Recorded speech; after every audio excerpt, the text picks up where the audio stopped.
Hello there guys, welcome to one of my live videos and on this video tonight I am going to be giving you an update on some more transfer news. I just want to update you guys from now until the end of January. I am going to be doing transfer daily shows and that, keeping up to date of what players in that Manchester United are linked with. But like I said on my previous video, it isn't assured that we will make many signings in the January transfer window. But Solskjaer did say that he's actually optimistic about transfers this month and that. But if we don't make many signings in this January transfer window, I think it's probably imminent we'll make signings this summer. But definitely now we have got to get the right calibre players to the football club. So the players, that Manchester United are in for, these matching, so many. Obviously, there's been recent speculation regarding Dominic Calvert-Lewin from Everton. We are seeing him as an alternative to Erling Haaland because, as you all know, it got officially announced that Erling Haaland has joined Borussia Dortmund for just £18 million, or is it £17 million? Because, like I said, that was his buyout clause, and he has signed a contract with Borussia Dortmund until 2024. Obviously, at one point he was looking very imminent. He was going to come to Man United, and he was looking very likely he was going to be our first signing in the January transfer window and our fourth signing overall under the Mulligan and Solskjaer era. Then obviously, it said, Juventus were then merged as the favourites and that. But obviously now Borussia Dortmund have got him. Like I said, he will be officially a Borussia Dortmund player on the 3rd of January and that. But, we've got to address the deficiencies in the squad. We've got to get a couple of midfielders in. That's one of the priority areas where Man United need to strengthen up. We've got to get a couple of attackers in. I know the likes of Daniel James, Martial and Rashford have been in scintillating form recently in that. But, we still need someone there, who can create chances, someone who can, show Man United goals. And I think, Erling Haaland would have been the right solution. And obviously, I think it would have been beneficial as well because he has played under Mulligan and Solskjaer's guidance during his period with Mould. And of course, Solskjaer was keen on a reunion with the player. And obviously, it would have been a cheaper solution anyway than Dominic Calvert-Lewin because, like I said, his release clause was around £18 million. So now let's give you my own perception on Dominic Calvert-Lewin. Now, I updated you about him on my recent video that I did earlier on today. Do you think he would be the right calibre player for Manchester United? Now, I'm very sceptical that we will get Dominic Calvert-Lewin. I don't think he's got any intentions of leaving Everton, and I think, from an Everton perspective, they know how much an imperative player he is. Reportedly, he is valued at around £50 million, so if we've got any chance of getting him in, we'll have to pay at least around £50 million for him. I don't think we're going to get him anywhere because according to Sky Sports, which is obviously no reliable source, and a few other media outlets, they've said that Everton have begun negotiations over getting Dominic Calvert-Lewin a new contract. I think Everton are set to offer him a new 5-year deal worth around £70,000 a week, reflecting on his impressive performances. And I think he's been absolutely fantastic, since Carlo Ancelotti, got recommended in. He scored twice against Newcastle, he scored in the game against Burnley, but he is a really, really good player. In total for Everton, this is just in the Premier League. He has made 97 appearances and scored, I think, around 19 goals. In all competitions, I think he's made around 111, 112 appearances and scored around 27, 28 goals, and that is in all competitions. He is under contract with Everton until 2000. I think it's until 2023. He initially signed a 5-year deal with them back in May 2017, so he's still obviously on his current deal at the moment and that, but I think he probably will sign this new contract. He is only 22 years of age. He's, like I said, he's proven in the Premier League. He's in now his 4th season with Everton. Everton did pay around I think they paid just around £1.5 million for him from Sheffield United. He actually began his career at Sheffield United. He was in their youth system for a lot of years. He was in their youth system for a lot of years. I think he was in their youth system for around 9 years. Then obviously he had a couple of loan spells. He obviously had a loan spell at Bridge Celtic. He had a loan spell at Northampton and that. But I think since his arrival at Everton, I think he has been a revelation and that. But so yeah, that's been reported out in the last couple of days. Due to us missing out on Erling Haaland now, reportedly we've identified Dominic Calvert-Lewin as a priority signing. But if we want to get him anywhere, I think it'd be more imminent that would get him in the summer rather than in this January transfer window. But yeah, I would be excited about the prospect of him, playing alongside the likes of Rashford, Daniel James, Anthony Martial and that, because he's actually a really, really good player. And don't forget, Solskjaer does want to continue the policy of recruiting young players into the football club, And, obviously, we have looked, you can say we've looked exposing that attacking line, following the departures of Romelu Lukaku and Alexis Sanchez and that. Don't forget Solskjaer was asked about, replacing Lukaku, because obviously we didn't replace Lukaku during the summer, unfortunately. Solskjaer knew how much of a good player he was, because Lukaku did endure 2 years with Manchester United. He was exceptional in his first season, but didn't really replicate that in his second season. But in total, he scored 42 goals in 96 games in all competitions. But Lukaku he's got a good pedigree in the Premier League. But we had to let him go because in his second season he initially lost his place in the team. And don't get me wrong, we overpaid for him. We paid £75 million for him. Initially risen up to £90 million if you want to include the add-ons. But it's good what we generated from his departure, because more or less we recouped the money that we initially paid for him from Everton. So he did join Inter Milan in the summer and that. We did right, obviously, getting rid of Sanchez, because he endured a difficult 18 months with Manchester United. Did Sanchez and that. He sustained a lot of injuries as a Manchester United player. He's obviously Inter Milan on loan, so he's reuniting with Lukaku. I think Sanchez had a good career prior to his 18 months for Man United. He was really, really good when he was at Arsenal. He played under Pep Guardiola's guidance when he was younger at Barcelona and that. But, they've obviously both now gone. So we have got quite a few attackers on our agenda. Jadon Sancho is another one. Now, Man United have been long admirers of Jadon Sancho. Also, Liverpool have expressed their interest in him. Liverpool, don't forget, have already signed a player already. They signed, Mina Mimo from Red Bull Salzburg. This was obviously, before January. And they paid just over £7 million for him and that. I don't think Liverpool now need to make any more investment. Obviously, they got a good centre-half and through Virgil van Dijk for £75 million. They've got a really, really good team of Liverpool, but Liverpool are a team that won't overpay for players, because they know it's not always about getting Galactico players in, so sometimes it is beneficial, being sensible with your recruitment and that. But yeah, they did sign him. I just don't see how Jadon Sancho, would fit Liverpool's system, to be honest with you. I was reading reports the other day, and it actually, said now that Chelsea are emerged as the favourites to go and sign Jadon Sancho. Don't forget Chelsea's transfer ban did get uplifted and that. Because initially they did get a transfer ban for tapping around minors. Frank Lampard wants to make investment in the Chelsea team and that, because obviously analysing that team, or the vast majority of that team, it isn't Frank Lampard's, but I think Chelsea are determined, to give Frank Lampard more time. I know that Chelsea aren't performing to the standards as we should expect from them. At one point, there was on a good winning run. They drew today 1-1 with Brighton, but they had a good win against Arsenal. Most recently in that. And don't forget, Chelsea did business with Dortmund, because obviously they got Christian Pulisic last January of last year. But he got loaned back, don't forget, to Dortmund for the remainder of the season. But last summer, obviously, he officially joined Chelsea then.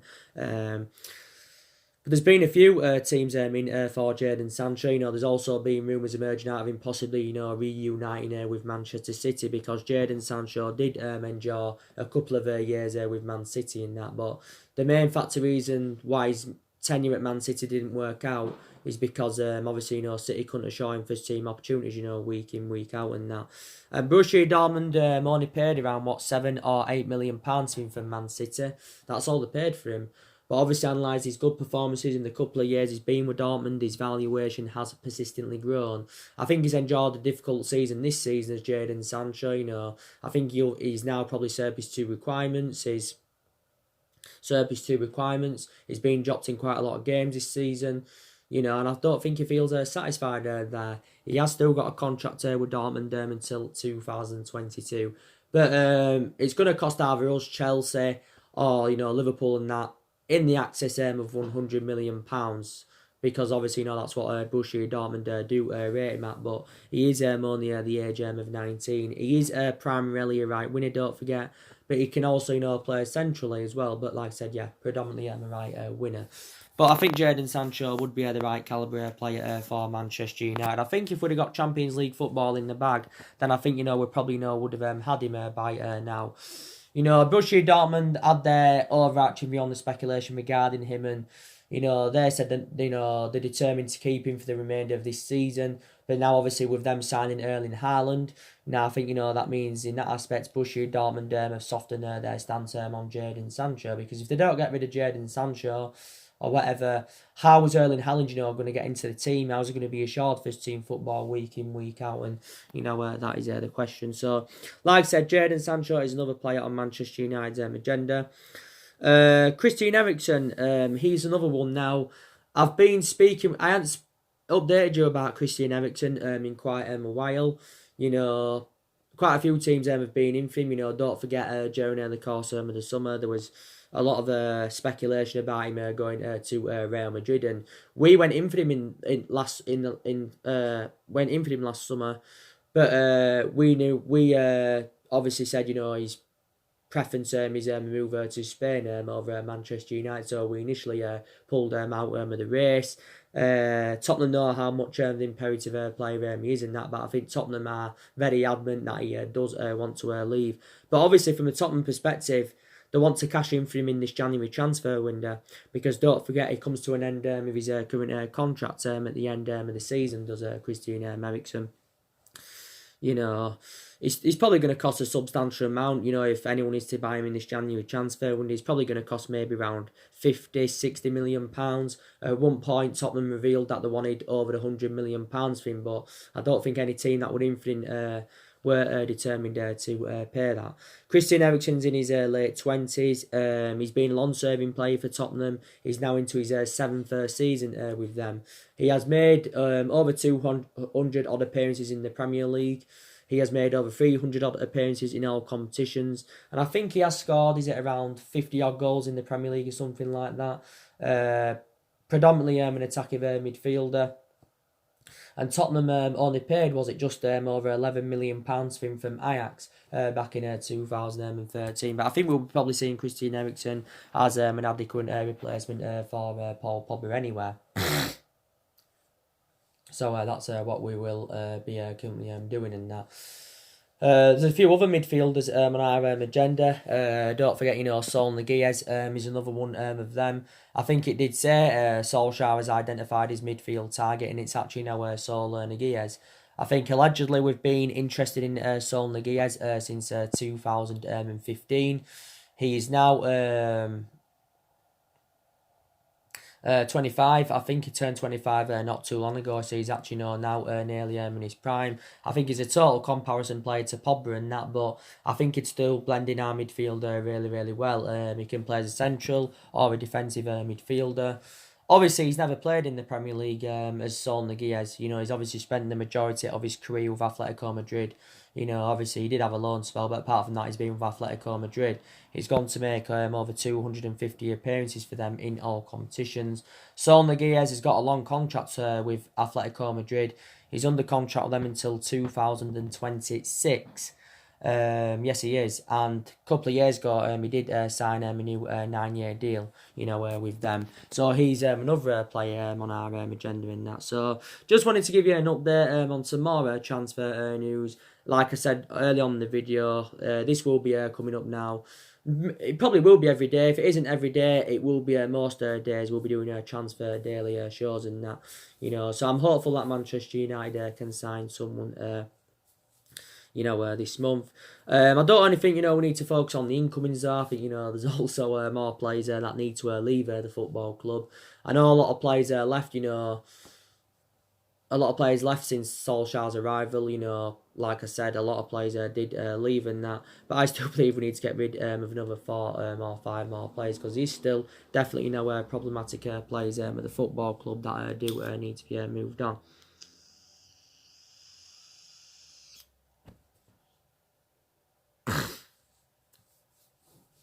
And I think the problematic players is Ashley Young. He's definitely one of the problematic players. He's been a long servant here now anyway. Young is now into his 9th season at Manchester United. He's enjoyed 8 years here. He initially signed a 1-year extension last season, so I think we're set to let him go when his contract expires at the end of the season. He's lost his place in the team anyway because Wan-Bissaka has established himself as our first choice right back. So Young needs to go. Jones is one of the problematic players. He also needs to be moved on. He's been another long-serving player at the football club, is Phil Jones. He signed a new long-term contract last season. Probably Rojo's another one of the players. Rojo's actually sustained quite a few injuries as a Manchester United player, and he's currently out with injury at the moment. I'm surprised Rojo didn't leave in the summer. He could have quite easily left in the summer, Rojo. Because Everton were in for him. There was quite a few other clubs in for him. And in terms of his appearances in the Premier League, they are limited because our first choice centre-halves are Harry Maguire and Victor Lindelof and that. But we could cash in for Rojo if we do get rid of him either this month or, in the summer or whatever. So that would be beneficial.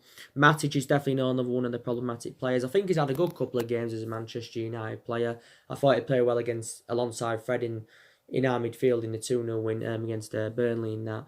But he's not first choice in that midfield, mainly due to his inconsistency, And we definitely, overpaid for Matic. We paid £40 million to him from Chelsea. He's now into his 3rd season at Manchester United, but, I've got so many reservations about him, and I think he's now, 31 years of age, and he does come to an end of his current contract at the end of this season, so if we want to get rid of him, it will be beneficial, to cash in for him in January. We won't get a substantial amount for him, but, at least we'd get something for the player, which is the main thing.